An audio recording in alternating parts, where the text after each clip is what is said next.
This podcast is sponsored by A. Miller George Funeral Home, where each life is celebrated, and their sister company, Cremation London and Middlesex, both family-owned and operated. By Hyde Park Care Pharmacy. Experience the difference an independent pharmacy can make for you and your loved ones. Hyde Park Care Pharmacy offers personalized care, short wait time, very competitive pricing, easy transfer of your prescription, and much more. And by Molly Maid. During these times of COVID-19, it has never been more important to keep your family safe. With the Healthy Home Cleaning System, Molly Maid London is here to help. Make your home a healthy haven. Call Molly Maid London today. Today we are excited to welcome Sister Betty Morrissey. Sister Betty is a Sister of Mercy in St. John's, Newfoundland and Labrador. She's had quite a life in her vocation, having served in Peru, taught all over the province of Newfoundland and Labrador, and she's been in pastoral care at St. Clair's Hospital now for 25 years. Most recently, she has been appointed the chaplain for the Newfoundland Rogues basketball team. We talk about that and so much more on the Vicar's Crossing.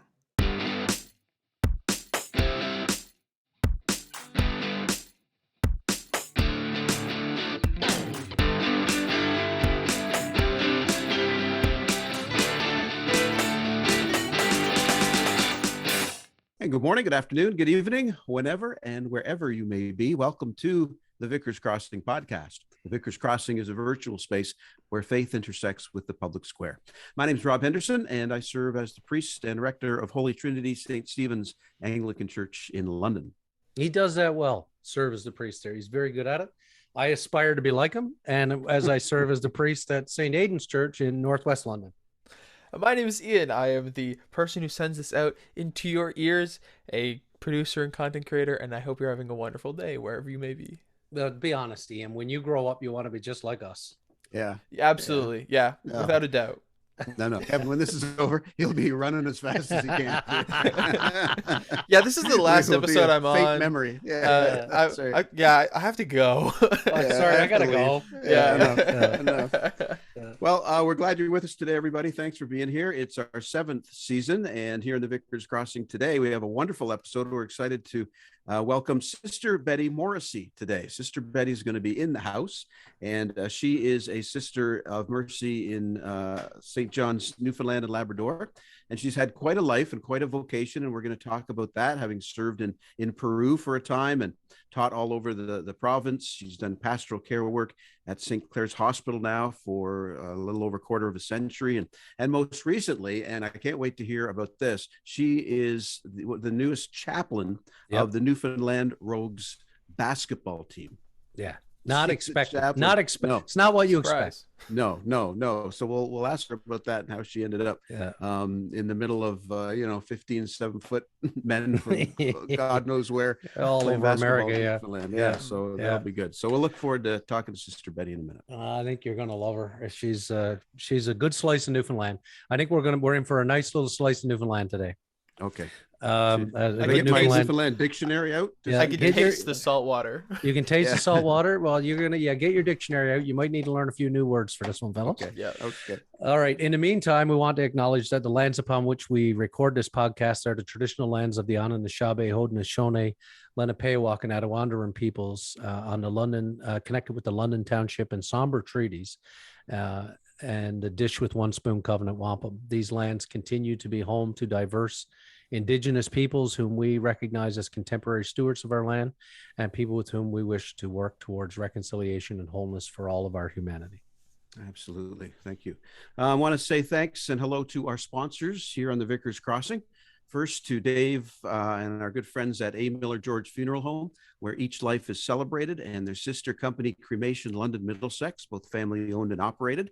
And that, of course, would be Dave Mullen, and a thanks to him and a hello to everyone today at A. Miller George.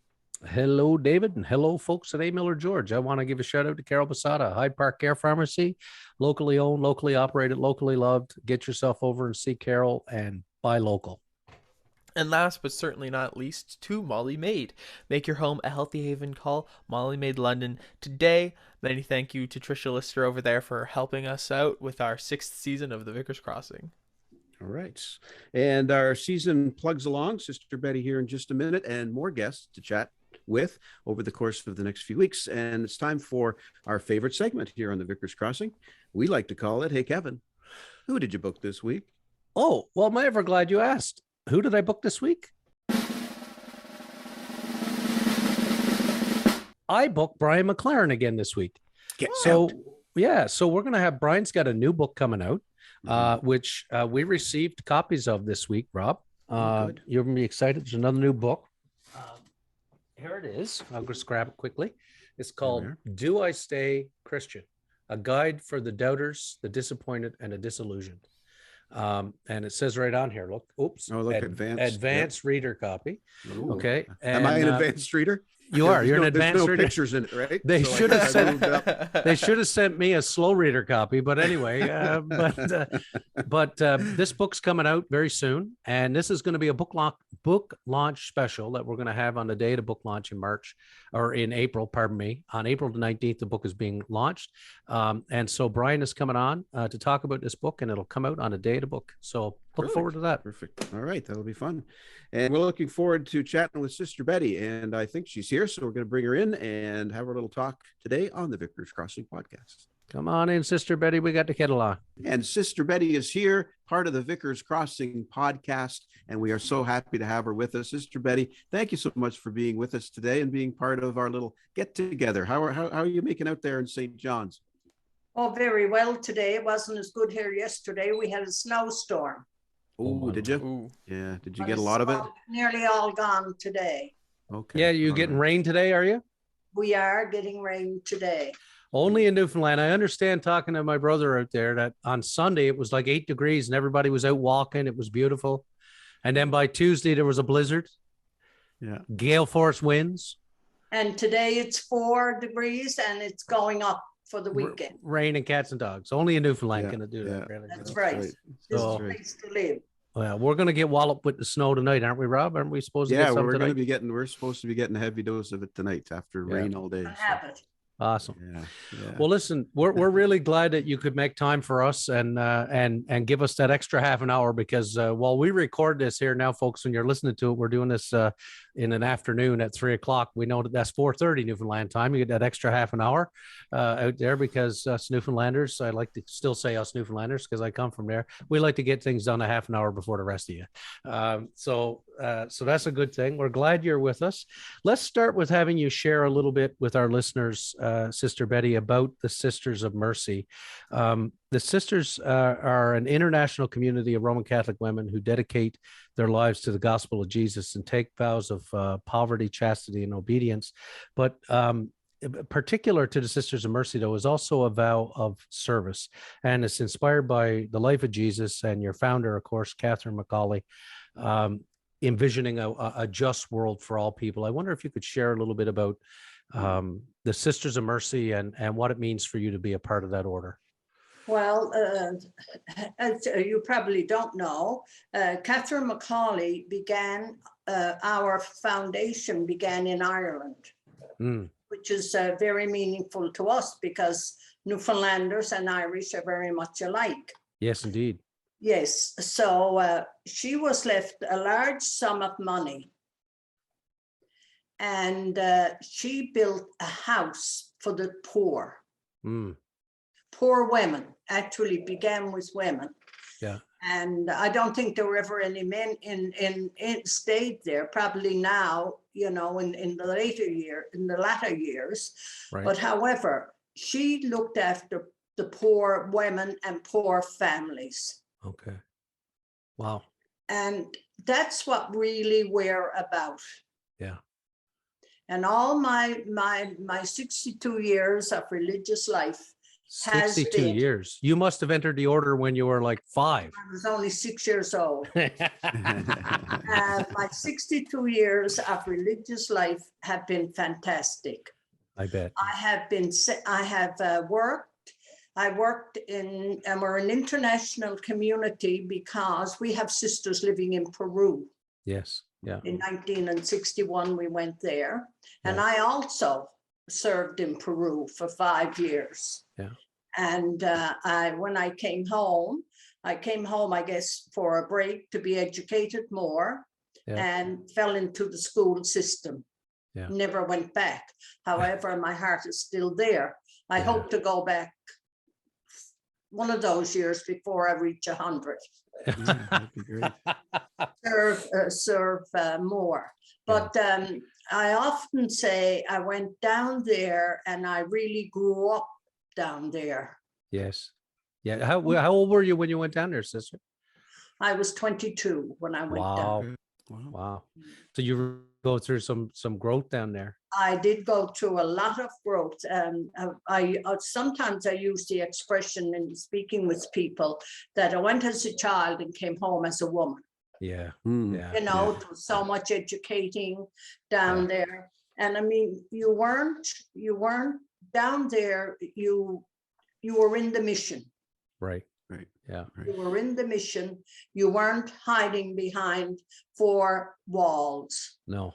You I were out into the remember community. the first year we went there, we used to go out to, we formed comunidades de base, basic communities.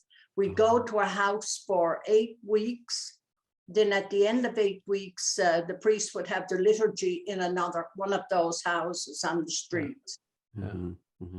And people just ate out of our hands. Right. Very much a model, sort of like the early church, eh? Like, I mean, it's Exactly. Yeah. Yeah. I think about reading up a little bit on Catherine McCauley, the founders of your order. One of the quotes attributed to her that I've held dear for some time actually is this saying that let us take one day only in our hands at a time and resolve to do good today and better tomorrow.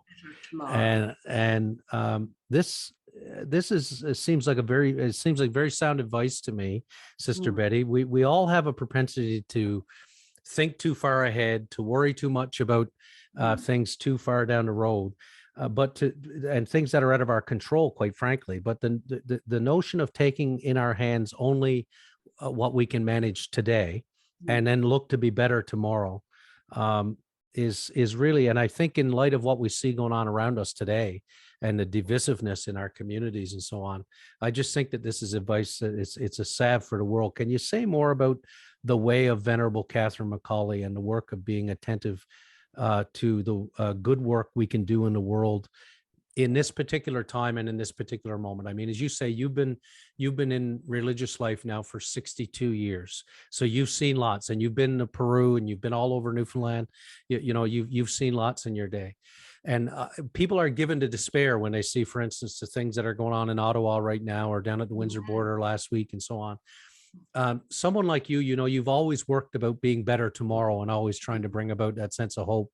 What sort of counsel do you have for those of us who despair about the state of the world today? But you know what, I've come to this. I guess I was reflecting on this as and preparing myself. What would I say? But in reflecting on it, as we get older, we're not as concerned as the structure of things. I'm not as concerned as the structure of things, I should say. You do what you have to do, Kevin. Yeah. You do what you have to do. Like if somebody comes to my door and they say, Sister, I'm going to be evicted, what do? You do what you have to do. You help them in the moment.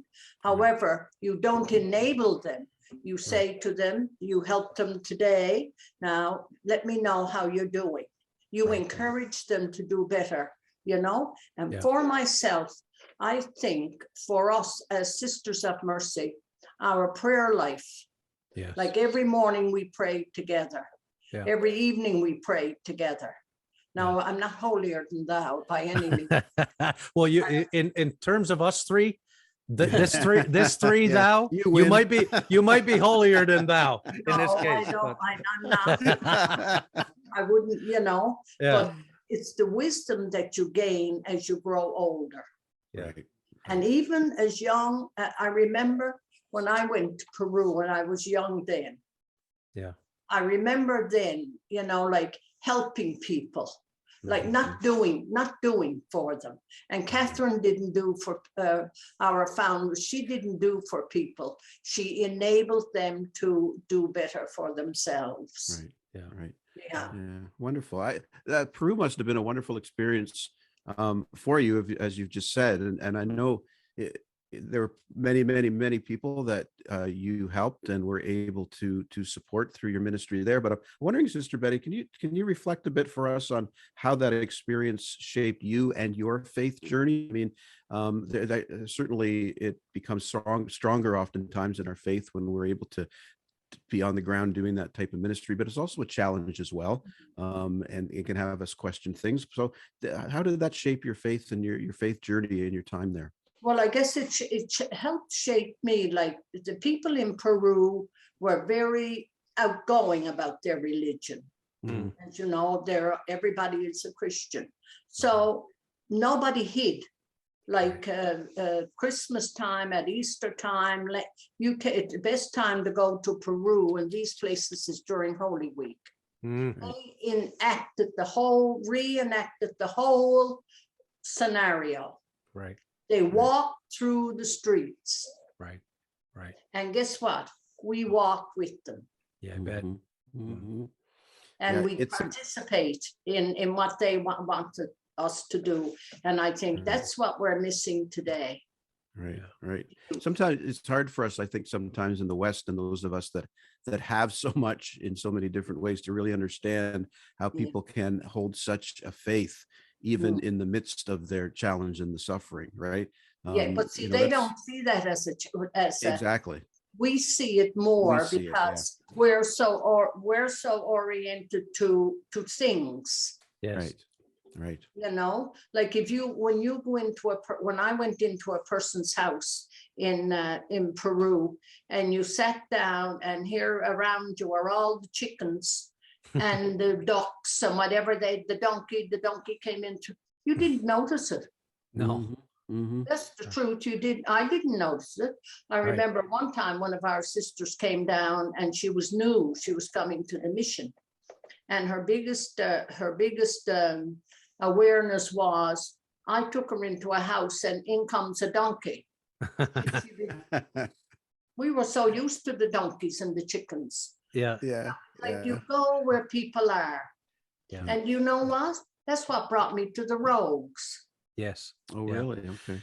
Yeah. Well, and I think that's the thing that Rob and I too, like we talk about this a lot as clergy, as priests in the Anglican Church, that you know, we have to be able to see where God is at work in the community around us right now and join God in that work. Like, I mean, we sometimes get trapped into thinking that we contain what God is doing in our parish communities or something like this. Exactly. You know, where in fact God is always at work. And I think one of the things that attracted me about the Sisters of Mercy and growing up in Newfoundland and knowing about the Sisters of Mercy in St. John's is that idea of service, which, you know, is a defining difference, right? Because you make that vow, besides, you know, chastity and poverty and obedience, there's that vow to serve, right? Yes. Which is really quite different. And I worked in here in Newfoundland. I worked in some of our real missions, like Flat Bay. I don't know. It's a poor place. I was in Flat Bay. I was on the Burin Peninsula, and that's where I was my lifetime. And that's why I enjoyed life so much. Yeah. Now, when you were on the Burin Peninsula, were you in some of the older communities that are resettled now, or what? Like, is that where you were? Or? No, I was in St. Lawrence. Oh, were you? Okay. Yeah, I was in St. Lawrence. I was in Marystown. I was in Burin. And these are all small places. Sure they are, yeah. And when I was there, I was out with the people. Yeah. And the people we were in small communities, and we could invite the people in. Yeah. Right. You know? I think you took up a fandom of some soccer down there, didn't you? I did. Where... I was a real soccer fan. You'd be ashamed of me. I'm ashamed of myself at times. But anyway, and I was left there for 3 years. Yeah. And at the end of the 3 years, I was missioned back there again. Yeah. So the day I went back, guess what? Soccer game was on. Oh, no way. So I'm walking down. I said, I'm going to the soccer game. Let people see I'm back. All right. Good for you. See, that's out in the community. Yeah. Yes, I'm walking down over the hill, and I heard this old man saying, "Look who's coming, boys! Stand over, stand away, stand away." I always stood behind the goalkeeper, Al Slaney. I always stood behind our goalie. Yeah. Okay. Then you hope you didn't say any bad words. Well, you never know. No, you got to go to the opposing goalie and stand behind their net and say bad. Oh no, but I'm, as you know now, I'm a chaplain. I'm going back to work next week, Right. and we've been off because of the COVID. And I remember I had this chaplain work with me, and he was from St. John's, and he said he bought his team out one time, and I said, "Oh yes," he was tormenting me about St. Lawrence. And I said, and we beat you. Oh, yes, you beat us, because the gulls used to come and block out our people when they went to score. The gulls did. Is that what he said? That's what he said. He said, "We threw bread to the gulls." But I said that wasn't true, that St. Lawrence played fair and square. Of course, wherever I went, it was always my community. I took ownership. Right. That's right. Hey, Oh, yeah. no, good for you. I'm glad you mentioned chaplaincy and pastoral care and offering that. I know that's a big part of your ministry as well over the years, and you're part of the pastoral care team at St. Clare's Mercy Hospital.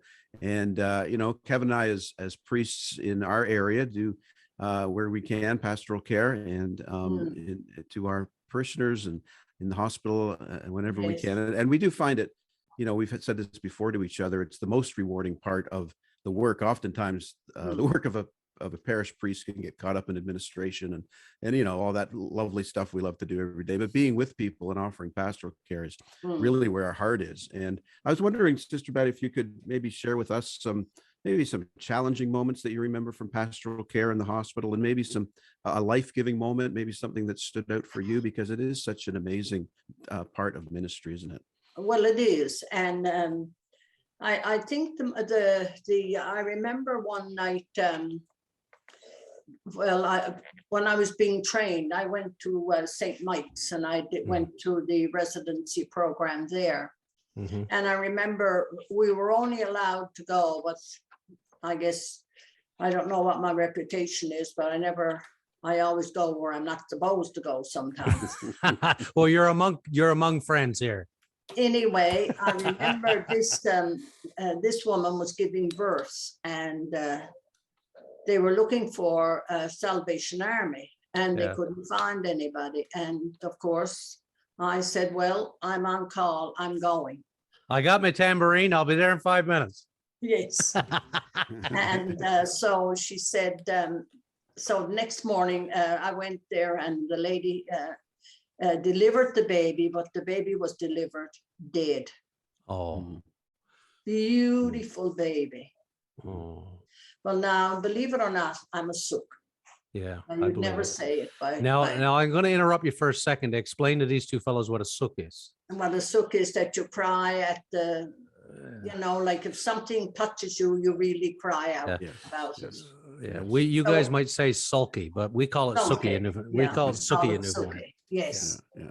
Anyway, I said to the lady, she said, I always said I was Sister Betty. I never hid behind anything else. Right. I said, I'm Sister Betty, and that's who I am. Yeah. And I said, she said, would you hold my baby? And all I could think of was, wait till I tell my supervisor this, and I'm not supposed to be here. Right. Anyway, I said, sure, I'll hold your baby. Wow. Yeah. And I couldn't stop crying. No, I bet. While I was holding the baby, because here was a new couple waiting for their baby and didn't know that the baby, I don't think they knew the baby was going to be born dead. So in walks the Salvation Army chaplain. So I said, oh my, I'm in for it now. Anyway, I said to the lady, you this beautiful holding your baby, but probably you should hold. Oh no, she said, sister, you stay now. She said, stay for the prayer and hold my baby. Well, now. Yeah. But that was a moment that really changed me about being with the people. Yeah, being present. Yeah. Yeah, you know, and that's what's for me. In like yesterday, I went to the hospital to St. Clair's with one of our sisters, and I haven't been there since November. Is that when we were locked down? We were locked down. Yeah. And I don't know how many people I met. Oh, sister, when are you coming back? When are you coming back? Yeah. And it's not what you do, it's just the presence.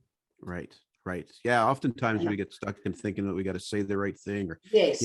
fix it all in 30 seconds like they do on the situation comedy at night. But it has nothing to do with that. It's like you say, very, very much being present in that moment whether it's pain or joy and experiencing that with them. Yes. Yeah. Well, I can't help but think as I listen to you, when Jesus shows up and Mary and Martha are so upset about Lazarus, and they say, if you were here, this wouldn't have happened. And Jesus's response to that death and pain is tears. Just as your response was tears. Jesus wept. And I can't imagine how many people in my home province have been comforted by your presence over 25 plus years now, eh? Yes, 25 plus years now. Yeah. Well, but you just do I just do what I have to do. Yeah, it's amazing. And you've done that, as you say, with these basketball players too. So we want to ask you about that. The Newfoundland Rogues, I think it's called the American Basketball Association. Yes, an American Basketball Association. Yes. And so professional league. Now, a little over a week ago, we got sad news that it's too much to revamp back up with the COVID protocols just coming off now and so on. So they're not going to complete this first season they had, but they were on a roll. Like they won 6 or 7 games in a row, which can only be attributed to your prayers because you're the team chaplain. But they've suspended operations for the remaining of this season. Now they're coming back next season. Yes. Yes, they're coming back and they want me back with them. Oh, well, I have no doubt. They were undefeated. Am I correct about that? You're correct about that. Yeah. I mean, we'll get to the disappointment about the closure of the season in a moment, but we wanted to begin by asking you about how a sister of mercy, with your many years of experience in education all over the little outports of Newfoundland, and then being in Peru, and then all those years of pastoral care, ends up being chaplain to a professional basketball team of likely mostly Americans. So tell me, how in the name of Joe Bat's arm did you end up being the chaplain to the Rogues? Well, I'll tell you now, it's a dream come true. Yeah. I love basketball myself. Yeah. And, whatever's at the stadium, I like to go. If it's hockey, curling. Like last night, I stayed up and watched Brad lose. Yeah, I did too. I was just as upset as you were. I cried about that too. Yes. Yeah. Well, I didn't cry. I'm mad with him. But anyway, he was a real pip yesterday. He got right crooked and everything. That's what they said. Yeah, he was contrary as crooked as a rainbow. Sure, he wasn't fit. He wasn't fit. No, well, I guess he's used to winning. See. Yeah. But anyway, the owner of the Rogues is a good friend of mine. And he came to visit me on my 80th birthday. No. And he's sitting across from me. He's not supposed to be in my apartment number 1 because we're in lockdown. I thought it was going to be the male female thing because I can remember because years ago I was dating a girl who was doing nursing at St. Clair's. Yes. When I was at Memorial, and she lived down there at the convent, and I can remember sneaking in there, and I was not supposed to be there. No. Oh no, that went out with the long habits. Okay, good. Thanks be to God. Then. All right. Sorry, I interrupted you. It's just I had a vision of you had Tony with you. What was he saying? Yes, Tony, and Tony said to me, he said, they're looking for a chaplain. First of all, I didn't know all this was in the making. Okay. He took me he said to me one day, he said, would you like to come in and visit the Rogues? I said, oh my God, yes. Yeah. I mean, for me, it was to go visit them, an honor. Yeah. And all I could think of was, I'll get a game out of this yet. Yeah, And, that's right. just well tell the truth. That's right. Yeah. And just well. I said, so he's sitting there, and so the next week was my birthday, and he came. I went in, and I visited the Rogues, and I met Jerry, the coach, Jerry Williams. Yeah. And he said to me, when he came to visit me for my birthday, he said, Jerry is looking for a chaplain. And I said, a chaplain? What for? And he said, oh, for the team. So I never caught on now. I mean, usually I'm pretty astute. Yeah, I know. But And I said, he said, for the Rogues. And I said, he said, would you be interested? And you know what? I never even thought about getting permission or anything like that. Yeah. Right away, I said yes. yeah. Good for you. What are they And I going to do? never What are they looked going to do? Fire you? But yeah, I never looked back. No. I never looked back. Yeah. And that's I'll tell wonderful. you, the first night I went down, and everybody knew, I guess, that I was coming, the big chaplain, you know. So Yeah, I yeah, got this special pin and everything. And I went down, and just before they were coming out, Tony says to me, come on in now. He said, you got to go in the dressing room. I said, Tony, I can't go in the dressing room.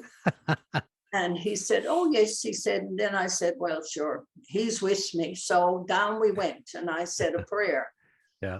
So at the end of the game, the coach goes like this to me, come out. And I thought they were going to introduce me or something, but they all got in a huddle and they wanted another prayer. Yeah. Oh my God. This is at courtside. Wow. And yes, this is Yeah. on the court. This Yeah. is on the court. Yeah. Wow. That's And amazing. that's how it began. Yeah. Wow. Yeah. Well, yeah. And Jerry Williams is the coach, right? Head coach. You mentioned Jerry. Yes, he's the head coach. Yeah. I wanted to share with our listeners something he said in the local press about Sister Betty. He said, when she walks in the dressing room, all the guys perk up. It's a different atmosphere from when I'm in there getting on them about rebounding or boxing out. She comes in and everybody's spirits gets picked up. She's appreciated. She's a big fan of ours, and the players, all of us, love her to death. I thought that was a wonderful show of support for you, and to say, you know, how much you mean to them. And yeah, it sounds like you've got an incredible family. My big thing, knowing that I was in, you know, as they say sometimes, in like Flint. The night that I was getting off the bus, because I always got to drive home because of where I live, and you know, I didn't know where to park. But anyway, I was getting off the bus, and there was three other people on the bus, and this young fellow says, "Good night, chap." Chap. Perfect. So, Perfect. That's great. Yeah. Hey, well, tell us how you feel about Coach Williams and the players. I know you probably made some wonderful relationships with them. Yes. I tell you, I was really sad when they announced that they couldn't come back here, and it was the COVID.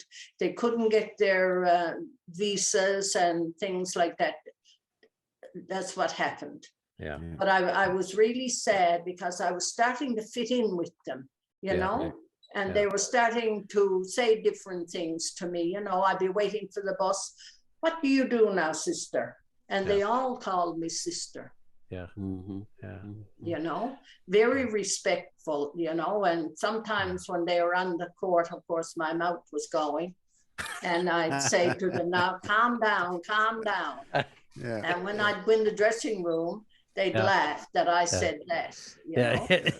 Yeah. That's great. That's great. Yes. It was just like, I mean, I was accepted. I guess they're from the States. I don't know. I mean, it makes no difference to me what religion they are, because that's not what it's about. Yeah. Really. I was just happy. I was happy, tell you the truth, that they wanted a prayer. Yes. Right. Yeah. Right. That's Yeah, that nowadays. says a lot. That's a It different says thing a in lot. itself. It says a lot about the coach and them. And when I walked in, it was just like when I walked in the classroom, everything went quiet. Yeah. That's right. You didn't have a ruler when you walked in there, did you? No, I didn't. I just had I did up a prayer book, and I meant to have it this evening. And I did up a prayer book with the rogues on it. Nice. Yeah. And you did you find or write some prayers for this and specifically? Yes. Yeah. Nice. I got a prayer book, all kinds of prayers in it. That's for them. fantastic. Yeah. And at Christmas time, I had those extra little cribs. You know how you send and get the nuns anyway, send and get little things. Yes. Anyway, I sent and I got a crib. I had enough left over for every member of the team. Nice. And what did Jerry do? He sent me a picture with his family holding the crib up. Oh, so that nice? meant a lot. That really touched me too. Yeah. Meant a lot that, that meant a lot for them. And he sent it to Tony, and he said to Tony, send this on to Sister Betty. Wonderful. Yes. Yeah. Trying to imagine you in the middle of a huddle of a basketball team it's a fairly strange image. Certainly a lot of these men and these players are probably like 6 to 7 feet tall. It must be quite a sight. Again, in the local media, when asked about this, you replied, you might not be able to see me, but I do not feel one bit lost. I don't know what it is, but when I am surrounded by them, it is almost like I felt when I was in Peru, that feeling of being somewhere completely different, but of being in a place where you truly belong. Can you say more about these connections? You've ministered as an educator in Newfoundland and Peru, and you've ministered in pastoral care for many years. And now you've ministered as a chaplain of a professional basketball team. These are all wildly different contexts, and yet you feel belonging in them. Can you talk more about that? And what does that attribute to? I guess this is my personality after all the years of what I've gone through and been exposed to, that when I walked in the dressing room, I was a bit on edge the first time I walked in the dressing room because of all, the rumors in that dressing room. However, Tony was with me, and I said, Tony, we leave the door open. Yeah. The mother in me, I suppose. And I just stood there. And it was like I'll tell you what now, it was like a holy moment. Right. It was like a holy moment that here I am. All I could think of was I was wishing my father were alive. I bet. To see me. He'd have been some proud. Oh my dear, I got a copy and sent to all my nieces and nephews, and they were I said to them, they said about the genes. I said to them, you all have the same genes as I have, right. Yeah. Yeah. Tell them all to go join the order. Hello. But you know what? They don't need to, because they're doing now in their own way what I entered the convent for. And there's the important part, isn't it? That's the... If I ring them and I say, like my nephew, I go after more because he's not married and he got lots of money. I go after more. Tony, I'm doing this for a cause. Send me a few dollars. Yeah. And he'll have the money in the mail. So for me, they're doing what I set the seed. Yes. Yeah. Well, I can only imagine that your family are all proud of you. You come from North River, don't you, originally? Yes. North River, Conception Bay. I've had a lot of emails from people, what are you into now? What in the name of God are you doing on the floor with a bunch of basketball? But I mean, it's just, I was thinking when I said yes, I never thought when they interviewed me for that article, I thought it was going to be that size. Yeah. When I saw the paper, I nearly died. But anyway, I'd say it touched more people. Yeah. I mean, that's how I feel, is who you touch. And you've probably had a lot of calls. You don't expect to hear you don't expect to hear from a couple of clergy in London and stuff like that. But no, that's for sure. And I had a call from this guy a friend of mine in Florida. I said, what are you doing on the phone? And they were all laughing at my being with the rogues. So I hung up on them. I said, don't go laughing at me. That's right. Good for you. Well, don't hang up on us. We're here out of respect. I will ask you this, because it seems as Ian just asked that great question. I mean, we're talking to you sitting down, and it's not, but you're not 6 feet tall, are you? No, I'm 5'8.5". So Nice. 5'8.5", and what would you say the tallest guy on the team is? 7'5". Wow. I stood by Jerry one night and he had his arm around me. He had his arm around my shoulder and I put my arm around his waist. Yeah. But you never felt lost with them. No. Mhm. You No. never felt like you're out of place, and Yeah. I never felt like being a sister or No. religious. You were expected. Well, The team. Yeah. I'm telling you this much, that if you're going to be back there, if they're coming back, and then when Rob and I get out there and you're one of the team, you got to take us I to want to the go to a game. game. Yes, I'll take you to a game. Oh, I yeah, just I say, wanna go to a Tony, I game. have two guests tonight. Yeah. And everybody will be wearing jerseys of their favorite player, and we'll be wearing our Sister Betty. Sister Betty. Yeah, that's right. That's what we'll be No. wearing. Right across, yeah. No. Yeah. No, but it is an honor. And I mean, I never, I just went Mhm. where I was called. That's Yeah, all. You've done that your whole life by the sound of it. Yes, I've done but you don't look at it that way. You just go. And when I was in Peru, I'll tell you this little story now. Am I taking up too much time? No. No, you fill your boots. I'll fill your boots. I was in Peru and one of our young fellows were going to, well, we called them the Olympics down there, but we were to a running. He was in running. And before he went, we bought him a new pair of sneakers. He was going from our school, La Misericordia, the Mercy School. And he said, so I took him out and I was sitting in the benches and all of a sudden I saw Guillermo reach down and take off his sneakers, throw them away, ran and came in first. And here without his sneakers. Wow. We had bought him in with no sneakers. See, he always practiced with no sneakers. Right. But we wanted them to be just as good, and we learned a lesson that day. That's right. Yeah, that's a wonderful story. Yeah. Mm-hmm. So I gotta write that down. That's going in a sermon one day. That's a good one, isn't it, Rob? That's a great illustration. Yeah. I like that. Yeah. No shoes. Yeah. Mm-hmm. We have a segment on our podcast called Listener Questions. Listener Questions.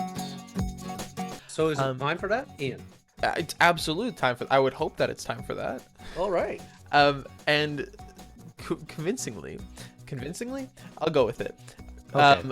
The question comes from Daryl George, who may or may not be related to one Kevin George, who may or may not be in this Zoom call right now. He is he's from the community of Whiteway in Newfoundland and Labrador, and he's the vice principal in the Eastern District School System. This is Daryl's question. All right, you ready, sister? I'm ready. This is from my other brother, Daryl. Oh. Hello, Sister Morrissey. I'm Kevin's brother Daryl here in Whiteway, Newfoundland and Labrador. Yes. Your chaplaincy with the Newfoundland Rogues basketball team looks like a lot of fun. Most of the players on the Rogues are not from Newfoundland and Labrador. So I was wondering if you've had an opportunity to share some of our unique Newfoundland culture with them. And if so, maybe you could share an example with us. Thank you. They have, thank you. They have two players from Newfoundland. Okay. And the guy who called me Chap was from Newfoundland. He's not a Newfoundlander, but he's here studying. Okay. And I said to him, now I'll say his name is Jack. I said, are you showing the boys around town? Of course, they're boys to me, Yes, yeah. young fellows. But they're not young fellows. They're 28 and 29. Yeah. Anyway, they are young fellows. But so I said, are you showing them around Newfoundland? And he said, yes. He had taken them to many trails. Okay, and good. yes, yeah. So you haven't taken them all down to George Street or anything like that? No, not yet. Not yet. Yeah. But That's it could when you happen, come back, right? when you But come they back have next been year. there. I heard they were there. Okay. All right. Okay. Well, listen, well, if you take it in your mind that you want them to go out and see a beautiful Newfoundland outport, take them to Whiteway and call up Daryl, who you just heard the question from, and say, Daryl, I'm bringing a team of 7-foot basketball players to your house. He's right on the Trinity Bay there, looking out at the Shag Rock and White Way. Lovely. I don't know if you've ever been out in that area or not, but No. I know North Bay. Go ahead. Sorry. The boys weren't here long enough, really. No. You know, and they stayed in a hotel, and you know, I guess it's not a cheap venture for the owner, you know, and that was the disappointing part about it, with COVID. Yes. You know? And I would like I wanted to take them up to see our senior sisters. Yes. And take them to the I wanted to show them off. Take them to the hospital, yes. Of course, Take them to the hospital, you know, and take them places that people would, you know.